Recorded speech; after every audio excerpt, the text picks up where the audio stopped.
The question is that the motion be agreed to, and I give the call to the honourable member for McNamara. Thank you. The last time I saw Kimberley Kitching, she was in full flight.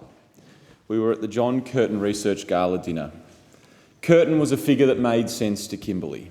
Principled, visionary, strong on defence, and Labor to his core. All qualities that Kimberley Kitching embodied. But that's not what I remember about that night. I remember Kimberley working the room in a sparkling number. She was absolutely in her element.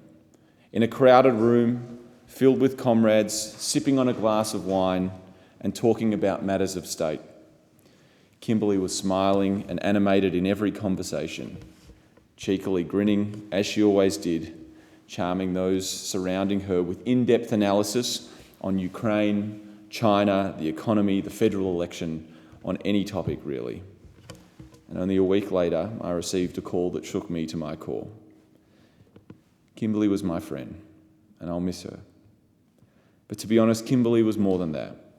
She was someone I deeply admired, and that's something I didn't tell her enough.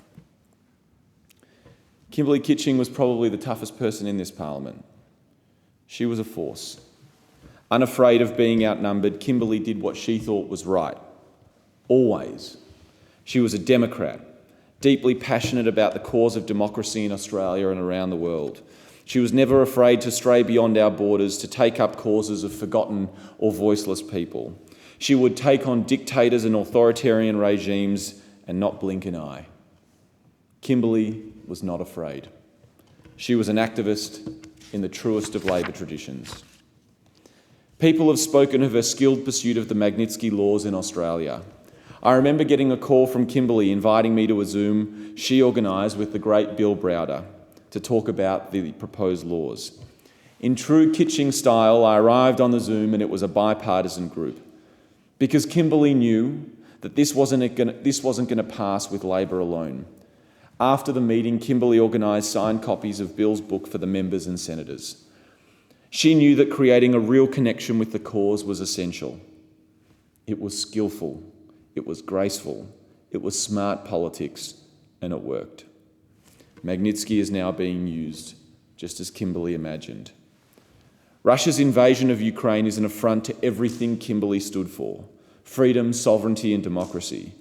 And I'm sure she would be quietly satisfied with Australia's strength and powers, knowing that she was the one who helped create them. Kimberley played politics hard.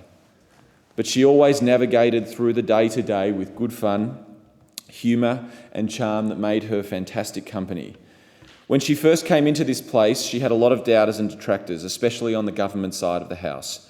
But so many of those detractors were at her funeral last week, mourning her loss with genuinely and sincerely.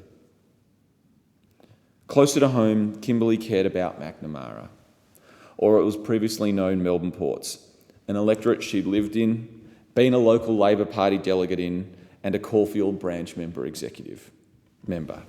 She loved the Caulfield branch. She would come back and be a guest speaker at least once a year, and she'd tell anyone who listened what a special and diverse branch it was. In fact, I remember when she told me she suggested to News Corp columnist Chris Kenny that he should join her at one of the Caulfield branch meetings one day. Apparently, it was because Chris Kenny said that he imagined all Labor Party meetings would be filled with communists and socialists, so she said she'd prove him wrong by introducing him to one in suburban inner South Melbourne filled with Holocaust survivors and their descendants and those who fled Soviet-era Russia, rather than those radical socialists that Chris Kenny had imagined. Now, I have to admit I was a little relieved when Mr. Kenny decided not to come to the branch, but it did show that Kimberley was keen to show off our little corner of the world to anyone who would listen. Kimberley saw the beauty in McNamara or Melbourne Ports, and especially in some of the hidden nooks where some of Melbourne's most disadvantaged people live. When I became the Labor candidate, Kimberley did everything she could to help me win. She stood on pre-poll booths, came for door knocks, and steered the bill bus into town. And after my election, she continued to serve on McNamara's campaign machine with ongoing advice and assistance to help keep McNamara out of the hands of the Liberals and the Greens.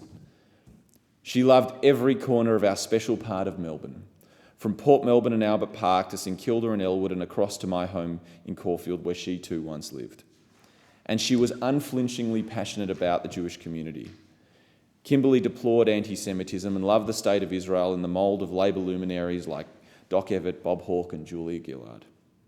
One day she called me and suggested that we should run a joint advertisement in the Jewish News and that she was happy to pay for it. And I said, sure. Only after agreeing did I learn that she didn't book one ad, she booked a full-page ad for a whole month to run in every edition. And that was Kimberly. She stood her ground and made her points emphatically.